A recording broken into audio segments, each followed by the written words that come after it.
Bonjour chers amis, chers amours, chers partenaires, chers particuliers qui me suivent dans les coachings, les ateliers et les formations. Voici une autre vidéo sur le syndrome de hubris et on va attaquer la partie symptômes 11 et symptômes 12. Alors je rappelle que le syndrome du hubris, c'est l'addiction au pouvoir de façon démesurée. Et là, on arrive maintenant dans les degrés de l'échelle de hubris qui sont qui représentent des comportements maladifs, donc démesurés. C'est effectivement la démesure du pouvoir, de l'addiction au pouvoir. Alors que dit le symptôme 11? Il dit ceci, c'est que la personne perd contact avec la réalité. Donc c'est une perte de contact avec la réalité. La personne est schizophrène, elle a des hallucinations, elle a des troubles de la personnalité très importants et la personne ne sait plus où elle en est. Donc on est au degré 10 de l'échelle de hubris qui compte 14 degrés. L'individu devenu schizophrène n'a plus de comportement adulte, plus de comportement raisonné, adulte dans le sens de l'analyse transactionnelle, et il est plutôt dans le côté parent persécuteur, parent sauveur. Il se prend pour un sauveur et il persécute les gens avec ses règles à lui, des règles qui sont complètement irréelles, des règles, il transmet des règles et il fabrique des règles qui sont tout à fait irréel et qui croit que lui, il se prend pour Dieu, il se prend pour quelqu'un de très important dans l'histoire du monde, dans l'humanité, et c'est quelqu'un qui abuse de son pouvoir, qui abuse de sa puissance, qui est irréelle. Alors quel est l'antidote par rapport à ça? Eh bien vous avez compris que là, il n'y a plus grand chose à faire si c'est de ne voir qu'un psychiatre, et de le prendre, qu'il y ait une prise en charge par des soignants. Des soignants qui sont très spécialisés dans l'addiction au pouvoir et dans la schizophrénie et dans la psychose. Alors, là aussi, il y a des suiveurs. Malheureusement, il est suivi par des followers, des suiveurs. Et là, comment faire avec des gens qui le suivent, des groupes?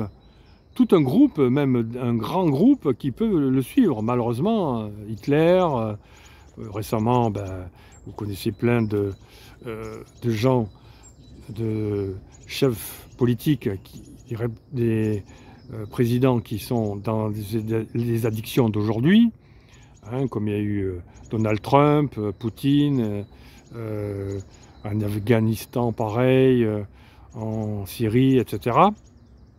Eh bien, malheureusement, toute nation est concernée là-dedans.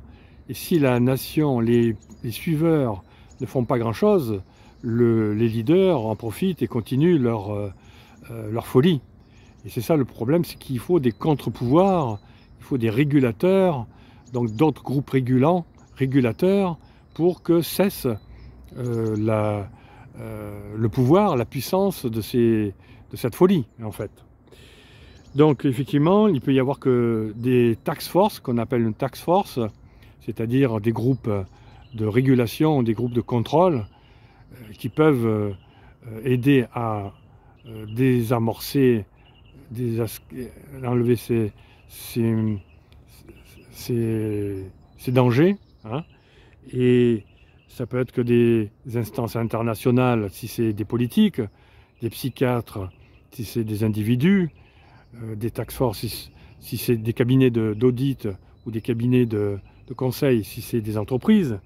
Mais là, on arrive vraiment à un degré important de maladie.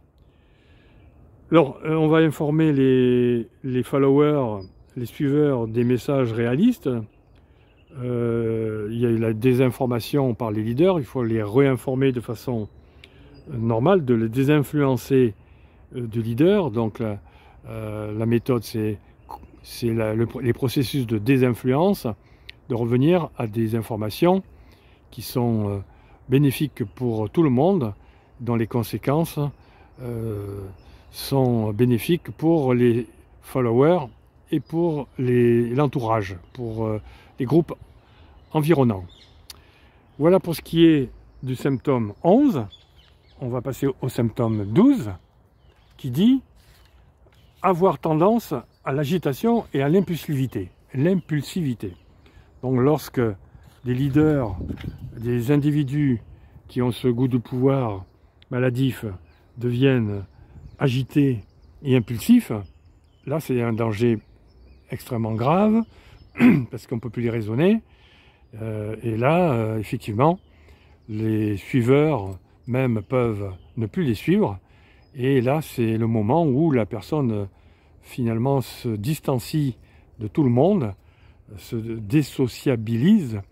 Elle finit par se retrouver toute seule parce que là, on commence à comprendre qu'elle est assez folle, complètement délirante, qu'elle est malade psychologiquement. Et heureusement que la plupart du temps, les suiveurs sont de moins en moins nombreux. Quelques-uns les suivent par intérêt ou parce qu'ils ne peuvent plus faire autrement, ou qui sont comme eux, comme lui. Et à ce moment-là, effectivement, la décadence du pouvoir commence avec eux. Et heureusement, d'ailleurs, il y a toujours dans un système une naissance du système. Le système arrive à son apogée et après une décroissance du système. Naissance, croissance, arrivée à un apogée et décroissance. Heureusement qu'il y a ce genre de choses dans la vie des êtres vivants, et des êtres humains en particulier, que tout le long de l'histoire de l'humanité, il y a eu des addicts au pouvoir, des gens qui étaient omnipotents, qui avaient cette puissance, cette croyance à un pouvoir absolu, et qui ont été évidemment déstabilisés par d'autres groupes ou par même leurs followers, par leurs suiveurs qui ont pris la place. Donc voilà, on est au degré numéro 12 là, sur l'échelle du Brice. L'individu n'est plus maître de lui, il devient irréaliste, il a des sauts d'humeur, des instabilités, une perte de conscience du réel, donc c'est la folie.